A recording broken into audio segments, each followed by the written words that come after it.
السلام علیکم ورحمۃ اللہ وبرکاتہ۔ اللہم بلغنا رمضان۔ محترم ناظرین، ہم آپ تمام حضرات کو خوش آمدید کہتے ہیں۔ آج کا خصوصی لیکچر الاسلام گروپ کے اسٹوڈیو میں حافظ انجینئر ساجد حسن صاحب تشریف لائے ہیں اور انشاءاللہ تعالی وہ اپنا مطالعہ قرآن پیش کریں گے۔ قرآن اور حدیث نبوی صلی اللہ علیہ وسلم کی روشنی میں رمضان اور انفاق کے اس اہم موضوع کے اوپر، اب جبکہ رمضان کی آمد ہے، چند دن بچے ہوئے ہیں رمضان المبارک کے لیے، تو آئیے اس اہم موقع پر ایک طرح سے آپ کی ریمائنڈنگ بھی ہو جائے گی، تذکیر بھی ہو جائے گی۔ میں محترم حافظ انجینئر ساجد حسن صاحب سے گزارش کروں گا کہ رمضان اور انفاق کے اس اہم موضوع پر اظہار خیال فرمائیں۔ السلام علیکم۔ الحمدللہ نحمده ونستعینه ونستغفره ونؤمن به ونتوکل علیہ۔ قال اللہ تعالی فی القرآن الکریم: اعوذ باللہ من الشیطان الرجیم، بسم اللہ الرحمن الرحیم۔ شہر رمضان الذی انزل فیہ القرآن هدى للناس وبينات من الهدى والفرقان، فمن شهد منكم الشهر فليصمه، ومن كان مريضا أو على سفر فعدة من أيام أخر، يريد الله بكم اليسر ولا يريد بكم العسر، ولتكملوا العدة ولتكبروا الله على ما هداكم ولعلكم تشكرون۔ صدق اللہ العظیم۔ ساتھی، میں نے آپ کے سامنے سورہ البقرہ کی آیت 185 نمبر تلاوت کی ہے۔ آئیے اس کی ترجمانی دیکھتے ہیں۔ اللہ تعالیٰ فرماتے ہیں کہ رمضان وہ مہینہ ہے جس میں کہ قرآن نازل کیا گیا، جو انسانوں کے لیے سراسر ہدایت اور ایسی واضح تعلیمات پر مشتمل ہے جو راہ راست دکھانے والی اور حق و باطل کا فرق کھول کر رکھ دینے والی ہیں۔ لہٰذا آپ سے جو شخص اس مہینے کو پائے اس کو لازم ہے کہ اس کے پورے مہینے کے روزے رکھے، اور جو کوئی مریض ہو یا سفر پر ہو تو دوسرے دنوں میں روزوں کی تعداد کو پوری کرے۔ اور فرمایا اللہ تمہارے ساتھ نرمی کرنا چاہتا ہے، سختی نہیں کرنا چاہتا، اس لیے یہ طریقہ تمہیں بتایا جا رہا ہے کہ تم روزوں کی تعداد پوری کر سکو، اور جس ہدایت سے اللہ نے تمہیں سرفراز کیا ہے اس پر اللہ کی کبریائی کا اظہار کرو، اعتراف کرو اور شکر گزار بنو۔ رب اشرح لی صدری ویسر لی امری واحلل عقدۃ من لسانی یفقہوا قولی۔ ساتھیو، یہ رمضان کی فرضیت کا اس آیت میں بیان ہے، اور بتایا گیا کہ یہ رمضان وہ مہینہ ہے، شہر رمضان الذی انزل فیہ القرآن، جس میں کہ قرآن نازل کیا گیا، یعنی رمضان جو ہے وہ قرآن کا مہینہ ہے، اور اس کی فضیلت بھی اسی وجہ سے ہے کہ اس میں قرآن نازل ہوا۔ لیلۃ القدر کے حوالے سے اس میں ایک رات ہے، بتایا جاتا ہے کہ جو کہ 1000 مہینوں سے بہتر ہے۔ فرمایا لیلۃ القدر خیر من الف شہر، انا انزلناہ فی لیلۃ القدر، لیلۃ القدر خیر من الف شہر، یعنی اس رات ایسی رحمت انسانیت پر نازل ہوئی جو 83 سال یعنی 1000 مہینے میں جتنی اللہ کی رحمت ہوتی ہے یہ اس سے بھی زیادہ ہے۔ یہ اللہ کی سب سے بڑی ہدایت اللہ تعالیٰ نے بھیجی، اور انسانیت کا سب کے لیے سب سے بہت بڑا انعام ہے۔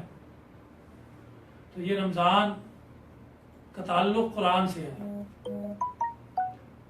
اسی لیے اس قرآن ایسی چیز ہے، اس کا تعلق جس چیز سے بھی ہوا وہ عظیم ہو گیا۔ اس مہینے میں نازل ہوا تو یہ مہینہ تمام مہینوں کا سردار مہینہ ہو گیا رمضان۔ اسی طرح جس رات میں نازل ہوا وہ 1000 مہینوں سے بہتر ہوگی۔ اسی طرح جس شہر مکہ میں نازل ہوا، شروع ہوا، تو وہ جو شہر ہے وہ بھی تمام شہروں میں افضل ہو گیا۔ اسی طرح جس ہستی پر نازل ہوا علیہ الصلوۃ والسلام، وہ تمام انبیاء میں افضل امام الانبیاء بن گئے۔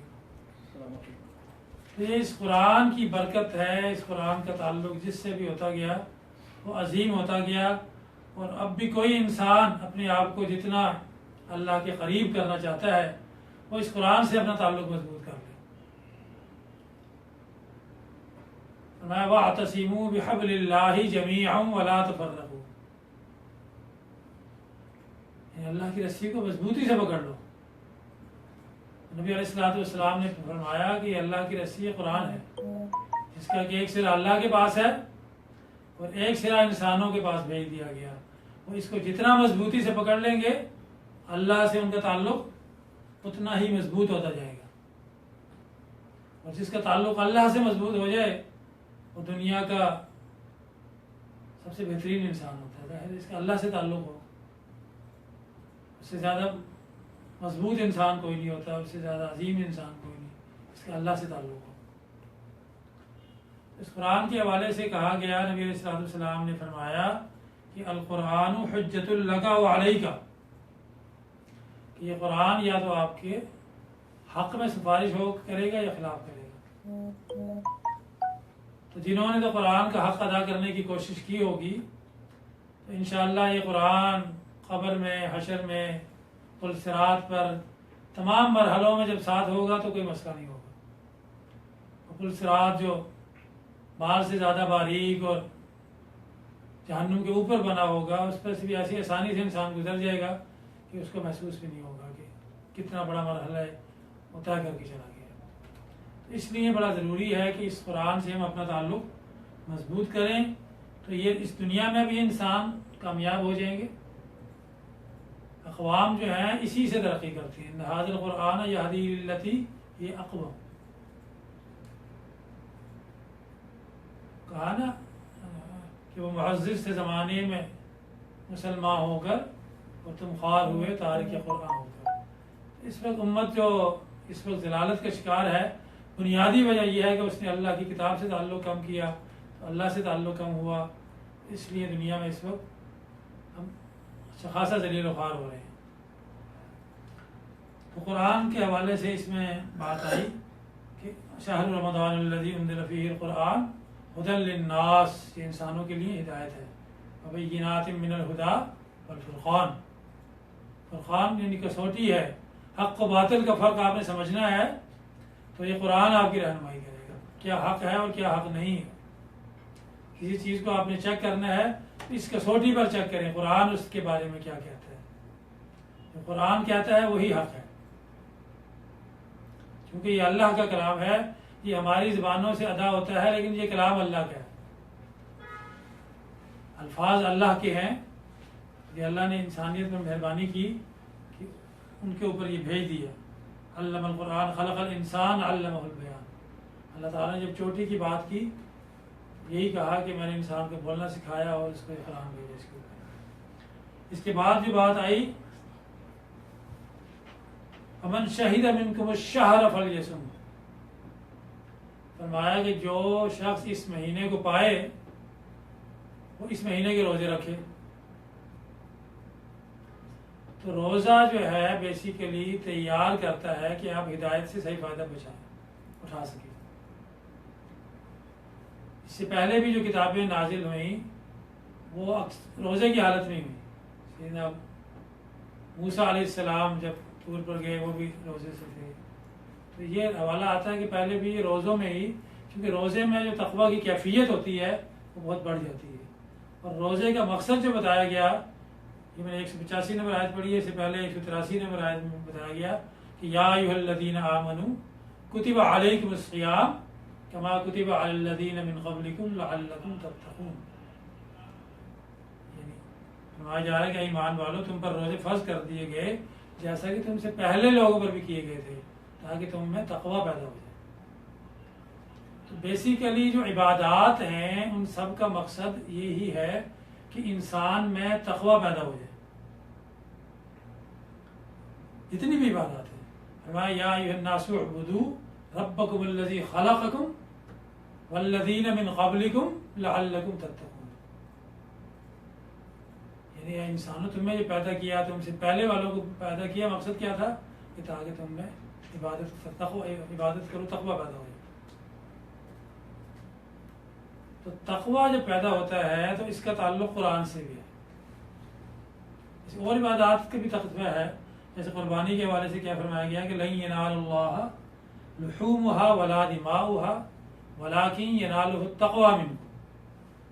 اللہ فرماتے ہیں کہ یہ گوشت اور خون تمہیں اللہ کو نہیں پہنچتا، اللہ کو تمہارا تقویٰ پہنچتا ہے. اسی طرح حج کے حوالے سے جب بات آئی تو فرمایا وتزودوا فإن خیر الزاد التقوی. سامان کیا لینا ہے حج کے لیے؟ زاد راہ کے طور پر یہی کہا گیا کہ تقوی لے لو. نماز میں بھی یہی کہا گیا کہ ایسے پڑھو جیسے کہ آپ اللہ کو دیکھ رہے ہو، یا کم از کم یہ تو سمجھو کہ اللہ تو آپ کو دیکھ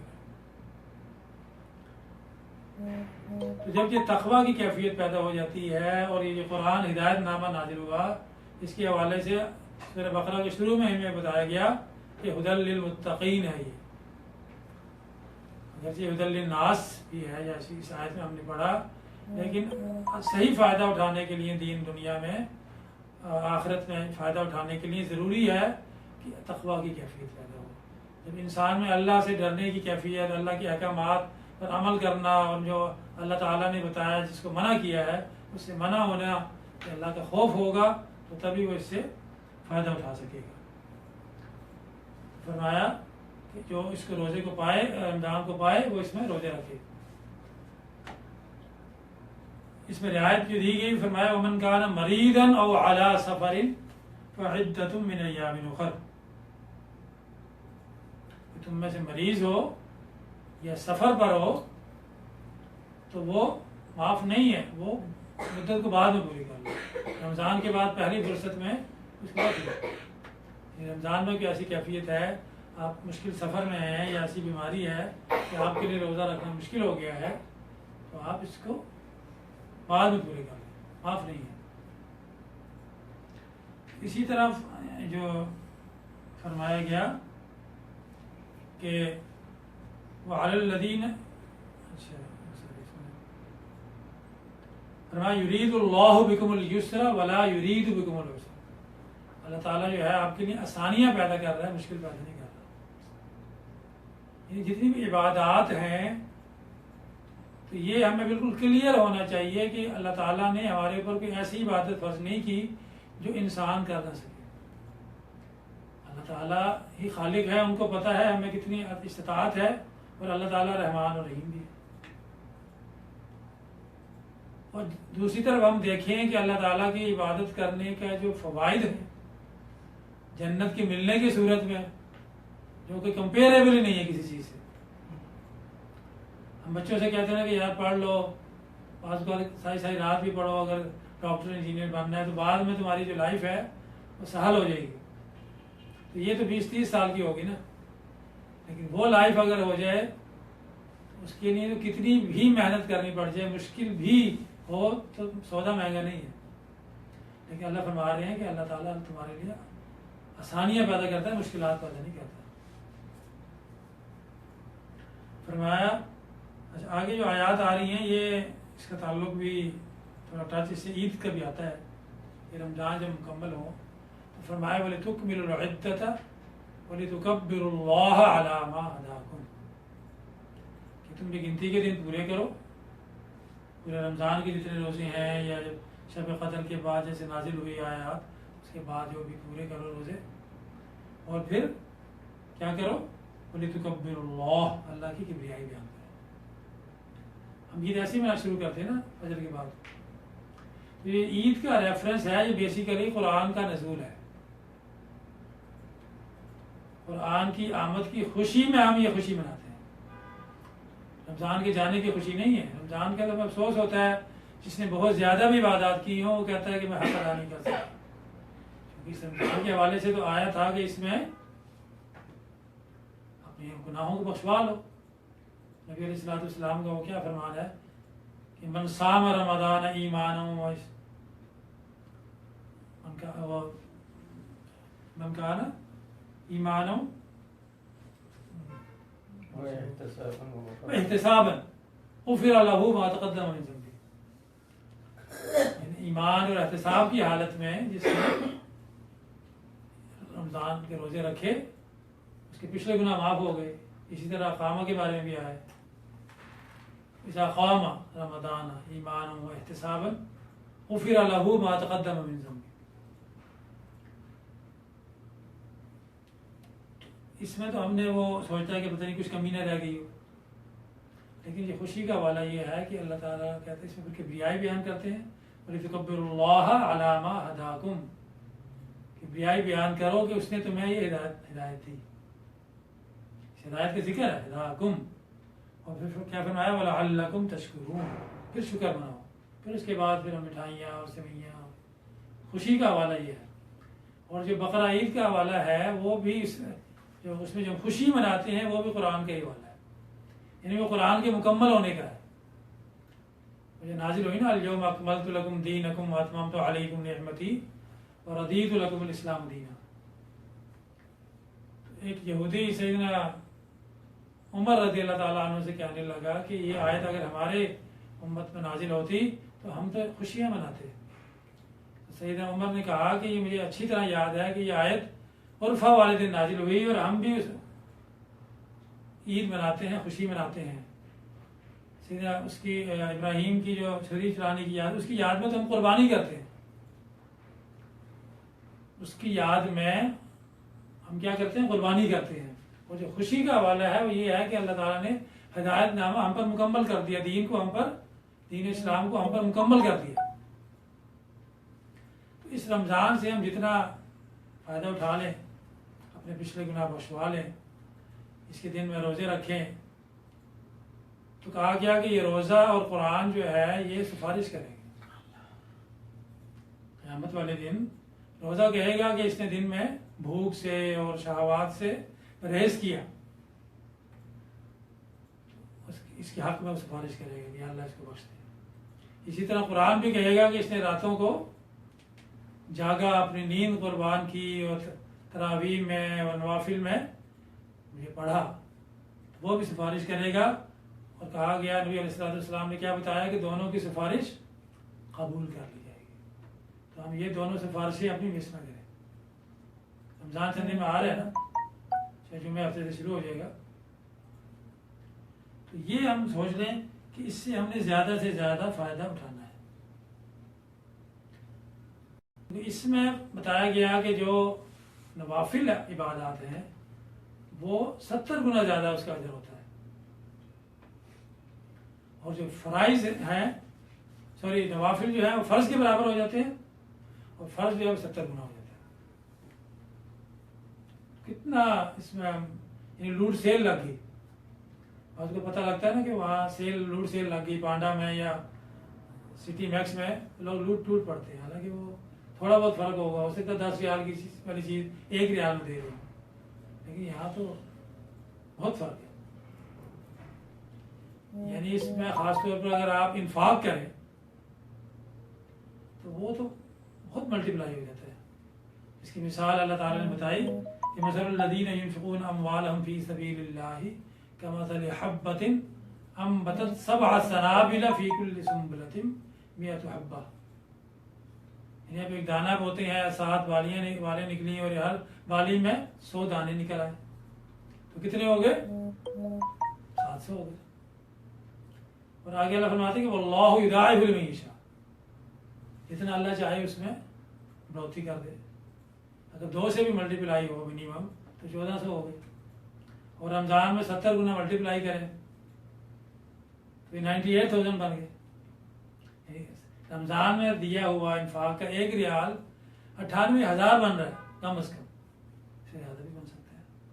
تو ہم اس سے کتنا فائدہ اٹھا سکتے ہیں؟ رمضان میں ہم انفاق کر کے بہت زیادہ فائدہ اٹھا سکتے ہیں. لیکن اس کی یہ ہے کہ اپنا نیت بالکل اللہ کی رضا کے لیے ہو، دکھاوا نہیں ہونا چاہیے. چونکہ کہا گیا کہ اگر ریا ہو تو پھر وہ ضائع ہو جاتا ہے. جس چٹان کے اوپر آپ بیج ڈال دینا تو ویسے ہی اڑ جاتا ہے. پہلے زمین تیار ہو، جیسے روزوں میں تقویٰ کے حوالے سے تیار ہو رہی ہے، تو پھر تو بیج بویا جائے، زمین تیار ہو تو وہ پھر اچھا پودا نکلتا ہے. کچھ پودے ہوتے ہیں ٹیڑھے میڑھے نکلتے ہیں، جل جاتے ہیں، کچھ بہت اچھے نکلتے ہیں. یہ نیت کتنے خلوص سے آپ نے انفاق کیا. اللہ کے پاس کمی تو نہیں ہے نا دینے کے لیے کچھ بھی. اللہ بہت اللہ کہتا ہے اللہ واسع علیم، اس کو علم ہے کہ کس نیت سے دیا اور اس کے بعد دینے کے لیے بھی کوئی کمی نہیں. تو یہ ہم جتنا اس سے زیادہ فائدہ اٹھا لیں، اور پھر یہ کوئی آپشنل نہیں ہے، زکوٰۃ تو ہمیں دینی ہے. اور صدقات کے حوالے سے بھی ہے کہ جتنے زیادہ دو اتنا ہی آپ کے رزق میں اضافہ ہوتا ہے. جتنا آپ صدقات زیادہ دیں اتنا اضافہ ہوتا ہے. اور یہ جتنے بھی آپ کے امیر لوگ ہیں، آپ ان سے اگر راز پوچھیں گے یار تم امیر کیسے ہوئے، تو وہ یہی بتائیں گے کہ ہمیں یہ فارمولہ پتہ لگ گیا تھا کہ اللہ کی راہ میں دو تو بڑھے گا.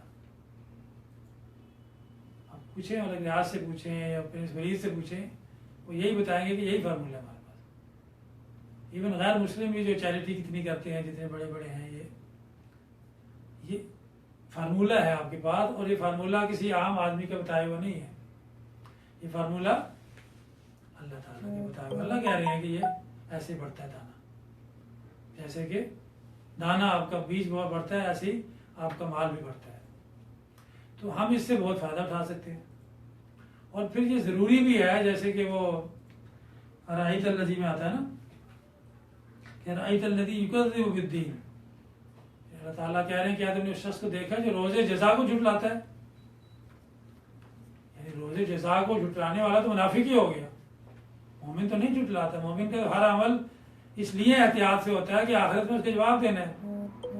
اب کس شخص کے بارے میں اللہ تعالیٰ کہہ رہے ہیں کہ کیا تم نے اس کو دیکھا کہ جو میں جزا کو جھٹلاتا ہے؟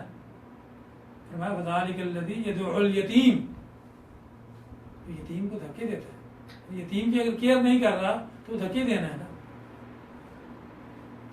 یہ آپ کو انڈیا کا نہیں پتا، پاکستان میں اس دن الخدمت کے ایک صاحب آئے ہوئے تھے، مشتاق مانگڑ صاحب، وہ بتا رہے تھے تقریباً 45 لاکھ یتیم ہیں.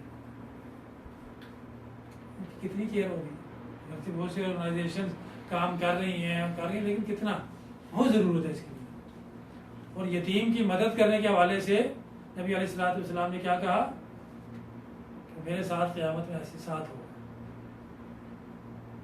اس میں ہمیں مواقع ملتے ہیں. یہ آرگنائزیشن ہمیں بتاتی ہیں کہ انہوں نے یتیموں کے لیے گھر گھر پیسے پہنچانے کا بھی ارینجمنٹ کیا ہوا ہے، اور اخور سینٹر بھی بنائے ہوئے ہیں جس میں آپ دیں تو یتیم ایک بہترین انداز میں پرورش پا سکتا ہے، بہترین تعلیم حاصل کر سکتا ہے. وَلَا يَحُضُّ عَلَىٰ طَعَامِ الْمِسْكِينِ، وہ مسکین کا کھانا کھلانے کی ترغیب نہیں دیتا. یہ نہیں کہا کہ مسکین کو کھانا کھلانے کی، یعنی وہ کھانا بیسیکلی مسکین کا ہی ہے. اللہ تعالیٰ نے کچھ لوگوں کو استطاعت دی کہ وہ دیں، اور کچھ کو تھوڑا معذور رکھا تاکہ یہ ان کا امتحان ہے، ان کے صبر کا امتحان ہے، ان کے شکر کا امتحان ہے کہ شکر ادا کرتے ہیں اور جن کا حق ہے ان تک پہنچاتے ہیں کہ نہیں پہنچاتے. جو نہیں پہنچاتا اس کو کیا کہا گیا کہ اس کا آخرت پر ایمان ہی نہیں ہے. دین چھوٹی سی صورت ہے، سب کو یاد ہوگی. اس لیے ہم نے صرف یہ نہیں کہ اپنی استطاعت کے مطابق دینا ہے، بلکہ دوسروں کو بھی کہنا ہے. کہا نا دوسروں کو دعوت نہیں دیتا، ہم نے اپنے احباب کو بھی کہنا ہے کہ جی آپ اپنی استطاعت کے مطابق چندہ دو مسکینوں کو، یتیموں کو، غریبوں کو. یعنی صرف اپنا نہیں. بلا یحض علی طعام المسکین کی آپ گہرائی دیکھیں تو یہ نہیں ہے کہ آپ اپنی استطاعت کے مطابق دیں، اپنا تو دینا ہی ہے، لیکن آپ کے ذمے یہ بھی ہے کہ آپ دوسرے، ایک تو یتیم مسکین اپنے ڈھونڈے کون ہیں، اور عمرا بھی آپ کے اس میں ہوں، آپ سوشل ہیں، آپ کے جاننے والوں میں غریب بھی ہوں گے اور امیر بھی ہوں گے.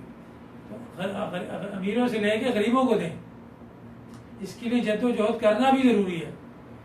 فرمایا جو اس کے لیے جد و جہد کرتا ہے یتیم و مسکین کے لیے، اس کا جو گرد لگتی ہے وہ پھر جہنم کی آگ سے بچ جاتا ہے. یہ جد و جہد کرنا، لوگوں کے کام آنا. آج ہی متین بھائی ریمائنڈ کرا رہے تھے کہ جب وہ نبی علیہ الصلوۃ والسلام پر پہلی وحی آئی تو اس کے بعد جب گھر آئے تو سیدہ خدیجہ کو جب انہوں نے بتایا، سیدہ خدیجہ نے کہا کہ اللہ آپ کو ضائع نہیں کرے گا، آپ غریبوں کی مدد کرتے ہیں، دوسروں کے کام آتے ہیں. بڑا عظیم کام ہے. نبی علیہ الصلوۃ والسلام پہلے بھی، نبوت آنے سے پہلے بھی کرتے تھے. یہ تمام انبیاء کا، تمام صالحین کا رہا ہے کہ وہ یہ کام کرتے رہے ہمیشہ سے. یہ کام تو یہ ہم نے بھی کرنا ہے. یعنی اعتکاف رمضان میں ہم رکھتے ہیں کرتے ہیں تو اس کا بڑا اجر بتایا جاتا ہے. لیکن ایک صاحب اعتکاف چھوڑ کے کسی مدد کے لیے جا رہے تھے، انہیں توجہ دلائی کہ سر آپ تو اعتکاف میں بیٹھے ہوئے تھے، تو انہوں نے کہا کہ مجھے بتایا نبی علیہ السلام نے کہ کسی کی مدد کے لیے چند قدم جانا مسجد نبوی میں مہینہ اعتکاف کرنے سے بہتر ہے. تو ہم اگر مسکینوں غریبوں کی مدد کے لیے لوگوں کے پاس جائیں، لوگوں سے بات کریں، شرمائیں نہ کہ لوگ کیا کہیں گے یار یہ تو پیسے مانگنے آ گئے، نہیں، اس کا اجر ہے. ہم رب کی رضا کے لیے مانگ رہے ہیں نا، اور اس میں آپ کی انا ختم بھی ہوتی ہے. ہم بعض اوقات ہیزیٹنٹ ہوتے ہیں کہ یار ہم کیوں مانگے، چلو خود دے دیتے ہیں چپ کر کے، بس دوسروں سے کیا کہنا. نہیں، یہ بھی ذمہ داری ہے. تو اس حوالے سے یہی موقع ہے، یہی وقت ہے جب سانسیں چل رہی ہیں. اللہ تعالیٰ نے ہمیں خوش نصیب جانا کہ یہ رمضان ہمیں دے رہے ہیں، جس کی دعا نبی علیہ السلام کرتے تھے، بلغنا رمضان. نبی علیہ السلام نے کبھی اپنی عمر کی درازی کے لیے دعا نہیں کی، لیکن اگر فرض کے شعبان سے پہلے دعا مانگتے تھے تو یہ تو یعنی مانگ رہے ہوتے تھے کہ رمضان تک تو میری حیات کو بڑھا دے. رمضان کی اتنی اٹریکشن ہے، رمضان کے اتنے فائدے ہیں کہ بتائے نہیں جا سکتے. جس کا پہلا عشرہ جو ہے وہ رحمت ہے، مغفرت ہے، پھر وقنا عذاب النار، آگ سے بچنا ہے.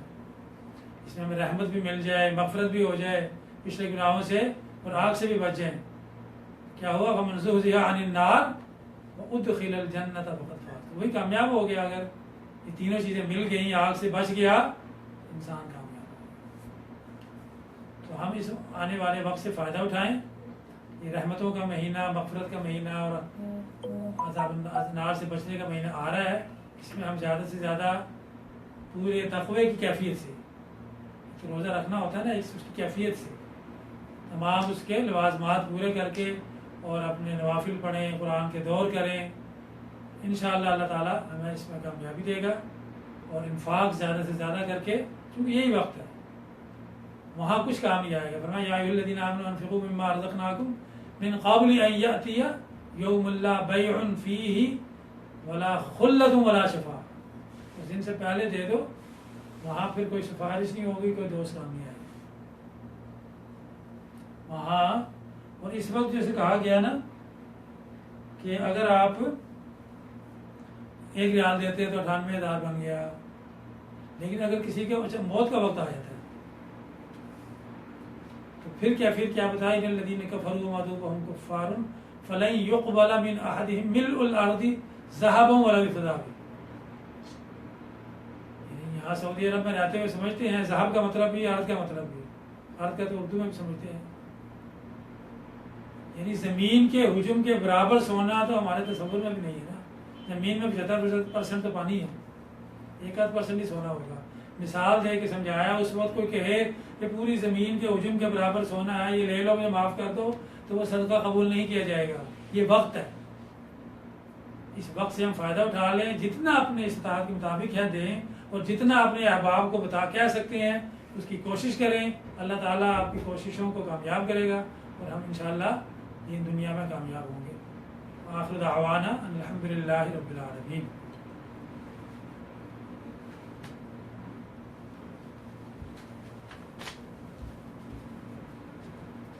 جزاکم اللہ خیر. ابھی آپ نے حافظ انجینئر ساجد حسن صاحب سے رمضان، انفاق اور اس کی اہمیت کے تعلق سے آپ نے بہت ہی تفصیلی طور پہ بتایا. اور میں تھوڑا سا یاد دہانی کرا دوں کہ رمضان کے جو مختلف اپیلس ہیں، جیسا رمضان راشن پیک ہے 110 ریال ہے، اور افطار و سحری 12 ریال ہے، اور صدقۃ الفطر 15 ریال ہے، کفالت یتیم 100 ریال، کفالت بیوہ 100 ریال. تو جس طرح سے آپ نے اپنے درس میں بتایا کہ بھائی ہم چپ سے نہ دیں، ہم دوسرے لوگوں کو بھی اکسائیں، نیکی کے لیے ترغیب دیں، ابھاریں. اس لیے علامہ اقبال نے بڑا اچھا کہا، چلو تو چلو زمانے کو لے کر چلو. تو ہم نیکیوں کے لیے لوگوں کو اپنے لے کر چلیں، ہم اکیلے ہی نہ رہیں کہ ہمارے ساتھ ایک زمانہ بھی اپنے نیک کاموں میں اگر وہ راغب ہو رہا ہے تو ہمارے لیے بہت اچھی بات ہوگی. تو محترم سامعین، تو بڑی تیزی سے اپنے پیسے کلیکٹ ہو رہے ہیں اور بھجا بھی رہے ہیں. اور وہاں پر بیک ہوم میں انڈیا، پاکستان، بنگلہ دیش وغیرہ میں غریب غربا یتامہ وغیرہ کو راشن پیک جس طرح سے آپ ہم اپنے اپنے گھروں میں فکر کرتے ہیں تو ان کے پاس بھی ایک کاش کے وقت سے پہلے پہنچ جائے تاکہ ان کی بھی اپنے ذہنی اپنے فکر دور ہو جائے. اور دوسرا اعلان یہ ہے کہ انشاءاللہ تعالیٰ آئندہ بدھ کے دن یہاں پر افطار پارٹی کا انتظام ہوگا. تو آپ حضرات سے گزارش ہے کہ ٹائم انشاءاللہ آپ کو SMS اور واٹس ایپ کر دیا جائے گا. لگ بھگ 6:15 کے آس پاس ہوگا انشاءاللہ تعالیٰ. ایک آدھے گھنٹے کا درس ہوگا اور جناب عاقل عزیز صاحب انشاءاللہ تعالیٰ مخاطب کریں گے. اور پھر افطاری یہیں ہوگی, پھر نماز کے بعد کھانا, پھر اس کے بعد مع السلام. تو یہ پروگرام ہے. اور تیسرا اعلان یہ ہے کہ بھائی ابھی وہ ہمارے صاحبزاد عبداللہ کا ادھر ادھر مساجد میں بھی چل رہا ہے. ابھی اگر فائنل ہو گیا ٹھیک ہے, نہیں ہوا تو انشاءاللہ تعالیٰ آدھا پالا جو بھی ہے انشاءاللہ تعالیٰ, تاکہ تسلسل بھی رہے. تو تراویح کا بھی اپنے نے فرض نماز کے بعد میں یہاں پر انشاءاللہ تعالیٰ جو بھی احباب ہیں انشاءاللہ موسٹ ویلکم شرکت کر سکتے ہیں. تو میں محترم حافظ صاحب کا بھی مشکور ہوں کہ انہوں نے بھی تشریف لائے. اللہ تعالیٰ حالانکہ شارٹ نوٹس پہ انشیڈول پروگرام تھا, آپ آگے اللہ تعالیٰ آپ کے آنے کو شرکت قبولیت عطا فرمائیں اور آپ تمام حضرات کو بھی بہترین نجات دیں. آپ سے دعائیں گزارش. الحمدللہ رب العالمین. اللہم صلی علی محمد وعلی آل محمد کما صلیت علی ابراہیم وعلی آل ابراہیم انک حمید مجید. اللہم آنس وحشتنا فی قبرنا, اللہم ارحمنا بالقرآن العظیم واجعله لنا اماما ونورا وهدى ورحمة. اللهم ذكرنا منه ما نسيت وعلمنا منه ما جهلت وارزقنا تلاوتنا آناء الليل وآناء النهار واجعله لنا حجة يا رب العالمين. یا الہ العالمین, ہم نے جو مطالعہ کیا قرآن پاک کا, حدیث کا, اللہ تعالیٰ اس کی ہمیں سمجھ دے اور اس پر عمل کرنے کی توفیق عطا فرمائے. یا الہ العالمین, یہ رمضان کریم جو آپ ہمیں عنایت کر رہے ہیں, اللہ تعالیٰ اس سے ہمیں زیادہ سے زیادہ مستفید ہونے کی توفیق عطا فرمائے. یا اللہ تعالیٰ بہت بڑا احسان ہے, یہ رمضان کا مہینہ ہمارے قریب آ گیا ہے, ہم اس سے زیادہ فائدہ اٹھانے کی کوشش کریں اور اس میں ہم آپ کی اللہ کی رحمت کو بھی سے بھی مستفید ہوں اور اللہ کی مغفرت کے اس سے بھی اپنی مغفرت بھی کرا لیں اور اپنے آپ کو آگ سے بھی بچا لیں. اللہ تعالیٰ اس کی ہمیں اس تقویٰ کی بہترین کیفیت ہم اس رمضان میں حاصل کر سکیں اور پھر اس قرآن سے پورے سال اس سے مستفید ہوں. اس کیفیت کے تقویٰ حاصل کرنے کے بعد اس قرآن پاک کو اس رمضان میں بھی ہم زیادہ سے زیادہ سمجھ کے بھی پڑھنے کی کوشش کریں. انشاءاللہ دور بھی ہوں گے, تراویح میں بھی پورا پڑھیں گے اور اس کے علاوہ بھی روزانہ کچھ نہ کچھ اس کو سمجھ کے اس کا ترجمہ اور اس کی تفہیم کی بھی کوشش کریں. جتنا زیادہ سے زیادہ ہو جائے لیکن تفہیم ہو جائے تو اس کا صحیح ہمیں سمجھ آئے تاکہ ہم اپنی زندگیوں کو اس قرآن کے مطابق ڈھال سکیں اور دنیا اور آخرت میں کامیاب ہو سکیں. صلی اللہ تعالیٰ علی رسول خیر خلقہ محمد وآلہ وصحبہ اجمعین برحمتک یا